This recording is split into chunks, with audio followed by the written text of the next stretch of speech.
So here's two citations Craig bad-mouthing some Christian philosopher for dropping names in lieu of an argument, a cardinal sin, which he goes on to justify by some quote.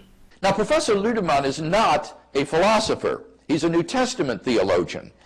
And his procedure here of merely dropping names of famous philosophers is sadly all too typical of theologians. Thomas Morris, a Christian philosopher, comments in his book, Philosophy and the Christian Faith. What is particularly interesting about the references theologians make to Kant or Hume is that most often we find the philosopher merely mentioned, but we rarely, if ever, see an account of precisely which arguments of his are supposed to have accomplished the alleged demolition.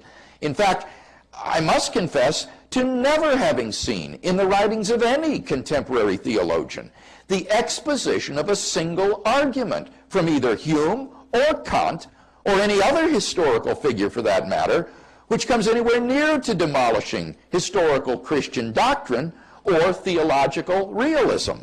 Wow, there you go. According to two citations Craig, dropping names without any argument is in the realm of a mere theologian, presumably implying that no serious philosopher would make such a sloppy and sophomoric argument.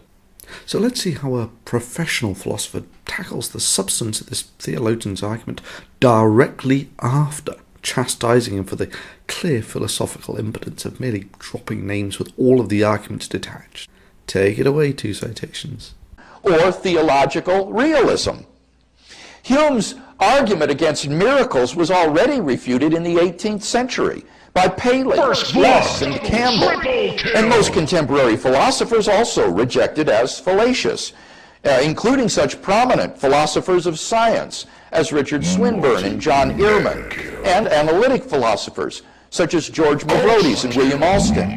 Even the atheist philosopher Antony Flew. Holy shit.